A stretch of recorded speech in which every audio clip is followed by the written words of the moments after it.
का बेटा राजा नहीं बनेगा। लोकतंत्र में वोट से तय होगा कि हमारा शासक कौन बनेगा। और यह जो लोकतंत्र है, यह लोकतंत्र ही भारत की बुनियाद है। आज देश की बागडोर एक ऐसे इंसान के हाथ में है जो अपनी पत्नी की जिम्मेवारी ना उठाया हो, वो देश की जिम्मेवारी उठाएगा। कि प्रधानमंत्री जी को भी दो आंख है और गधा को भी दो आंख होता है। जो नौजवान इश्क नहीं करता वो इनकलाब भी नहीं कर सकता है। जो इंसान मोहब्बत नहीं कर सकता वो परिवर्तन भी नहीं कर सकता है। हम इश्क करेंगे, नफरत को हराएंगे, संविधान की आवाज को बुलंद करके इनकलाब लेकर के आएंगे और हम उस रास्ते पर चलेंगे जिस रास्ते पे महात्मा गांधी ने चला और एकता का संदेश दिया। हम उस रास्ते पे चलेंगे जिस पर पंडित जवाहरलाल नेहरू ने चला और साहस का परिचय दिया। हम उस रास्ते पर चलेंगे जिस पर डॉक्टर बाबा साहब भीमराव अंबेडकर चले और समानता का बात किया। हम भगत सिंह के वासी हैं, हम भगत सिंह के वासिंदे हैं, हम भगत सिंह के वारिस हैं। हमको भगत सिंह के सपनों का देश बनाना है, गांधी के रास्ते पे चलना है और अंबेडकर के विचारों को आगे लेकर। तरीका यह है कि चंपारण में जब किसान लड़ रहे थे तो गांधी जी शहर छोड़ करके चंपारण चले गए, वहीं आश्रम बना दिया, महीनों तक लड़ते रहे और अंग्रेजों को धूल चटा दिया। ये गांधीवादी बताइए। आज देश की बागडोर एक ऐसे हाथ में है जो कहता है कि पीएफआई के नाम में भी इंडिया है। मतलब कुत्ता को भी 4 पैर होता है, गधा को भी 4 पैर होता है, इसलिए सारे गधे कुत्ते हैं। अगर ये रीजनिंग मैं लगाऊं, जो रीजनिंग इस देश के प्रधानमंत्री ने लगाया है, तो मैं ये कह सकता हूं ना, जामिया वर्ल्ड, इंसाफ की आवाज। इस विपरीत परिस्थिति में भी वह पथ क्या, पथिक कुशलता क्या, जिस पथ में बिखरे सूल ना हो, नाविक की धैर्य परीक्षा क्या, जब धाराएं प्रतिकूल ना हो। इस दौर में भी कोई इंसान अगर भारतीय राष्ट्रीय कांग्रेस का झंडा उठाए हुए है, इस दौर में भी कोई नौजवान अगर यूथ कांग्रेस का झंडा उठाए हुए है, इस दौर में भी अगर कोई विद्यार्थी एनएसयूआई का झंडा उठाए हुए है, इसका मतलब वो सत्ता के लिए नहीं, सत्य के लिए संघर्ष कर रहा है। इस बात को हमको याद रखना चाहिए। इसलिए बीजेपी क्या है, मोदी जी क्या हैं, आरएसएस क्या है, मैं इन चीजों पे अपना वक्त जाया नहीं करना चाहता हूं, क्योंकि हमारे वरिष्ठ नेताओं ने, हमारे वरिष्ठ साथियों ने, हमारे वरिष्ठ कार्यकर्ताओं ने इस बात को बखूबी समझा दिया है। वो क्या कर रहे हैं ये हम जानते हैं। हमको ये समझना होगा कि हमको क्या करना है। आज देश की बागडोर पंडित जवाहरलाल नेहरू के हाथ में नहीं है कि जिन्होंने किताब लिखी थी डिस्कवरी ऑफ इंडिया। आज देश की बागडोर डॉक्टर बाबा साहब भीमराव अंबेडकर के हाथ में नहीं है, जो विदेश पढ़ करके आए थे और इस देश की ड्राफ्टिंग कमेटी में कॉन्स्टिट्यूशन को लिखने का काम किया, बनाने का काम किया। आज देश की बागडोर 23 साल की उम्र में हंसते हंसते फांसी के फंदे पे झूल जाने वाले शहीद आजम भगत सिंह के हाथ में नहीं है। बात क्यों कह रहा हूं? मेरा कोई मकसद नहीं है कि मैं भाजपा, मोदी और आरएसएस की चर्चा करूं। मैं सिर्फ आपको बता रहा हूं कि कितनी गंभीर परिस्थिति में आज हम खड़े हैं। इतनी गंभीर परिस्थिति में खड़े हैं कि संस्थाओं को तो छोड़ दीजिए, व्यक्तियों को भी बोलने का अधिकार नहीं है। इसीलिए जब आज आप यूथ कांग्रेस का झंडा अपने हाथ में उठाए हुए हैं, जब आप कहते हैं यूथ कांग्रेस जिंदाबाद, इसका क्या मतलब है? इसका मतलब यह है कि जिस देश की 55% आबादी नौजवान हो, जिस देश में दुनिया का हर 5वां युवक भारतीय हो, जिस देश में 45 साल में सबसे ज्यादा बेरोजगारी हो, और जिस देश में जिस दिन कारगिल विजय दिवस मनाया जा रहा था, उससे ठीक कुछ दिन पहले कारगिल में लड़ने वाले शहीदों के परिवार के साथ कैसी नग्नता की गई है, ये वीडियो आप लोगों ने देखा है। इसीलिए आप अपनी जिम्मेवारी को समझिए। आप इस गंभीर समय में जो आपकी भूमिका है उसको आपको समझने पड़ेगी। और मेरा मानना बिल्कुल साफ है, जैसे बिना विचार की कोई राजनीति नहीं होती है, उसी तरह से बिना नौजवान के, बिना विद्यार्थी के कोई पार्टी सत्ता में नहीं आ सकती है। इस बात को याद रखिएगा। अगर आप चाहते हैं कि इस देश में सत्य का शासन हो और सत्ता पे बैठे हुए लोगों का जो अहंकार है उस अहंकार को चकनाचूर किया जाए, जिस लोकतंत्र की बुनियाद पर, जिस जमहूरियत के दम पर आज उनको कुर्सी पे बिठाई गई है, अगर आप उनको नीचे उतारना चाहते हैं तो इस बात को आपको समझना पड़ेगा कि इस देश के नौजवानों और विद्यार्थियों को सबसे बड़ी भूमिका निभानी पड़ेगी। अगर भारतीय राष्ट्रीय कांग्रेस शरीर है तो एनएसयूआई और यूथ कांग्रेस को दोनों हाथ मलना पड़ेगा। यह बात हम लोगों को समझना होगा।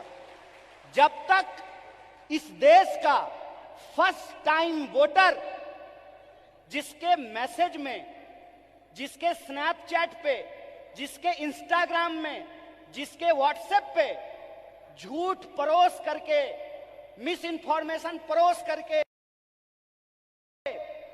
उनको गुमराह किया गया है, जब तक उनके सामने हम सच्चाई लेकर के नहीं जाएंगे, जब तक हम घर घर नहीं पहुंचेंगे, जब तक हम स्कूल स्कूल नहीं पहुंचेंगे, विश्वविद्यालय विश्वविद्यालय नहीं पहुंचेंगे, तब तक इस सत्ता पे बैठे हुए लोगों को हम सत्ता से बाहर नहीं कर सकते हैं और लोकतंत्र को बचा नहीं सकते हैं। जो सवाल है यहां पर कि भारत का बुनियाद क्या है, भारत का बुनियाद है इंडिया। यह बात हम लोगों को समझना पड़ेगा। भारत का बुनियाद है इंडिया, और वो जो इंडिया है वो इंडिया एक सोच है, और वो सोच को हमको एक एक कार्यकर्ता को अपने व्यवहार में लेकर के आना पड़ेगा। अगर हम महात्मा गांधी का उदाहरण आपके सामने रखें तो किस तरह का एग्जाम्पल हमको देखने का मिलता है। गांधी जी ऐसे नहीं थे कि बुनियाद भारत के कार्यक्रम में आए हैं, कर्नाटक में सरकार भी है तो थोड़ा फोटो वोटो खिंचा करके चल देंगे, ऐसे नहीं होगा। ये मैं आपकी आलोचना नहीं कर रहा हूं, ये मैं अपनी आलोचना कर रहा हूं। 100 समस्याएं होंगी, 100 समस्याएं होंगी, 1000 समस्याएं होंगी। बतौर फ्रंटल ऑर्गेनाइजेशन मैं बार बार कह रहा हूं, भारतीय राष्ट्रीय कांग्रेस तभी मजबूत हो सकता है जब यूथ कांग्रेस और एनएसयूआई मजबूत होगा। इस बात का संकल्प हमको लेना पड़ेगा। और वो मजबूती कैसे होगी? वो मजबूती ऐसे होगी, गांधीवादी तरीके से होगी कि हम एक समस्या को उठाएंगे, लगातार आंदोलन करेंगे, और जब तक सरकार और प्रशासन को झुका ना दें, अपने आंदोलन को वापस नहीं लेंगे। ये तरीका हमको अपनाना पड़ेगा। और एक बात याद रखिएगा, जब आप आंदोलन जीतते हैं, जब आप संघर्ष को जीतते हैं, तो टिकट का सवाल अपने आप सॉल्व हो जाता है। यह बात मैं इसलिए कह रहा हूं कि शायद लोगों को इस देश के इतिहास को दोबारा जाकर के देखने की जरूरत है। क्यों? क्योंकि हम उस पार्टी से हैं जिस पार्टी ने इस देश को आजादी दिलाई है। अभी कलाकार ने आजादी की बात की, हाथों की आजादी की बात की, देश की आजादी की बात की, तो एक एक भारतीय राष्ट्रीय कांग्रेस के कार्यकर्ता को गर्व से यह बात कहनी चाहिए कि हम वो लोग हैं जो इस देश को आजादी दिलाए हैं और आजाद देश में आजादी को बचाएंगे भी। इस बात को हमको याद रखना है। और अगर हमने इसका संकल्प लिया है तो मैं एक उदाहरण आप लोगों को देना चाहता हूं, खास करके जो हमारी महिलाएं यहां पे बैठी हुई हैं। जब कांग्रेस पार्टी हार गई थी श्रीमती गांधी के नेतृत्व में, तो उस वक्त लोगों ने कहा था कि कांग्रेस समाप्त हो गया है। उसके बाद श्रीमती गांधी बिहार गई थी, जहां से मैं आता हूं। वहां पे एक नरसंहार हुआ था और श्रीमती गांधी हाथी पे बैठ करके गई थी शोषितों से मिलने के लिए। उन नरसंहार के जो पीड़ित थे उन परिवारों से मिलने के लिए, और उनके साथ हाथी पे बैठी हुई एक महिला थी, जिस महिला का नाम प्रतिभा देवी सिंह पाटिल है, जो इस देश की पहली महिला राष्ट्रपति बनी थी। इसीलिए हम कहते हैं, गीता में भी लिखा हुआ है कि कर्म करो, फल की चिंता मत करो। आज आप यूथ कांग्रेस के कार्यकर्ता हैं, एनएसयूआई के कार्यकर्ता हैं, आपको कर्म करने की जरूरत है। और हमारा कर्म क्या है? हमारा कर्म है अपने विचार पर चलना। और हमारा विचार क्या है? हमारा विचार है इस देश का संविधान, संविधान की प्रस्तावना। और प्रस्तावना कहता है, हम भारत के लोग भारत को प्रभुत्व संपन्न, समाजवादी, धर्मनिरपेक्ष और लोकतांत्रिक गणराज्य बना करके रखना चाहते हैं। इसीलिए जब ये विचारधारा हमारे पास है, इस देश को आजादी दिलाने का इतिहास हमारे पास है, और आज के वक्त में हमको गर्व से यह बात कहना चाहिए कि हम मल्लिकार्जुन खड़गे के सिपाही हैं। हमको गर्व से यह बात कहना चाहिए कि हम राहुल गांधी के सिपाही हैं, क्योंकि राहुल गांधी ने कहा है, डरो मत। और उनको डरने की जरूरत नहीं है जो किसी के खिलाफ गलत नहीं किए हैं। उनको डरने की जरूरत नहीं है जो झूठ बोलते हैं। जो झूठ बोलते हैं वो डरें, जो सत्य पर चलते हैं उनको डरने की जरूरत नहीं है। एक निडर सिपाही की तरह, जिस तरह से माननीय राहुल गांधी जी विपक्ष की मुखर आवाज बने हैं, उस आवाज को हमको घर घर पहुंचाना होगा। और इस देश की जो बुनियाद है, भारत की जो बुनियाद है, वो इस देश की संविधान की प्रस्तावना में लिखा हुआ है। उस प्रस्तावना को हमको घर घर लेकर के जाना पड़ेगा। कई बार कार्यकर्ता आकर के हमसे सवाल पूछते हैं कि हमको वैचारिक कार्यकर्ता नहीं मिल रहा है। साहब, गांधीवादी एक तरीका है कि सत्य को किसी गवाही की जरूरत नहीं होती है। और गांधीवादी तरीका यह होता है कि आपको बोलने की जरूरत नहीं है, एक्शन ही आपका कम्युनिकेशन होना चाहिए। आपके एक्शन में वो सारी बातें दिखनी चाहिए। एक बात कहिए कि मैं बहुत महंगा शर्ट पहन करके, मोटा मोटा सोना का सिकड़ी पहन करके, 5 करोड़ का गाड़ी लेकर के आपके पास आऊं और मंच पे खड़ा होकर के गरीबी पे भाषण दूं, आप हम पे भरोसा कीजिएगा? एक्शन ही कम्युनिकेशन होता है। हमको अपने एक्शन को अपना कम्युनिकेशन बनाना पड़ेगा। और हमारा कम्युनिकेशन बिल्कुल साफ है।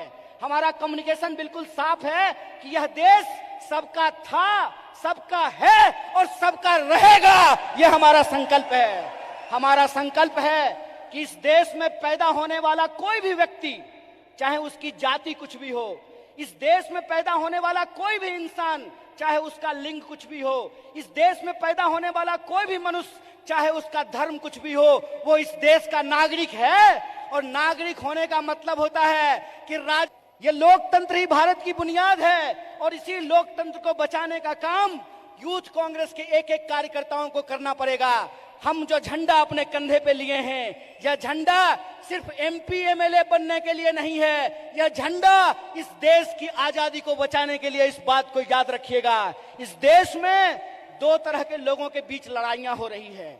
इस मुल्क में 2 तरह के लोग हैं। एक वो लोग हैं जो नफरत फैलाते हैं, एक वो लोग हैं जो इंसान को आपस में बांटते हैं, एक वो लोग हैं जो ऊंच नीच करते हैं, एक वो लोग हैं जो इंसान को लड़ा करके इस देश की शक्ति को कमजोर करते हैं। एक हम वो लोग हैं जो नफरत के खिलाफ हमको मोहब्बत की आवाज को बुलंद करना पड़ेगा। और आखिरी बात अपनी बोल करके खत्म करूंगा। जब साहब गा रहे थे तो इनकलाब की बात कर रहे थे, लेकिन हमारे कुछ कार्यकर्ता उसको मोहब्बत की तरह ले रहे थे। तो आखिरी बात बोल करके खत्म करूंगा कि इसी आशा और विश्वास के साथ कि भारत की बुनियाद इंडिया में है और इंडिया की जो शक्ति है उसको हमको जोड़ना है। एक आखिरी नारा बोल करके अपनी बात को खत्म करूंगा। मैं विद्यार्थियों के कार्यक्रम में कहता हूं, जुड़ेगा विद्यार्थी, जुड़ेगा विद्यार्थी, जुड़ेगा विद्यार्थी, उसी तरह से जुड़ेगा नौजवान, जुड़ेगा नौजवान, जुड़ेगा नौजवान, जीतेगा इंडिया। इसी आशा और विश्वास के साथ एक बार फिर से यूथ कांग्रेस की पूरी टीम को एनएसयूआई की तरफ से बधाई देते हुए अपनी बात को खत्म करूंगा। शुक्रिया। इनकलाब जिंदाबाद। जय हिंद, जय भारत, जय कांग्रेस।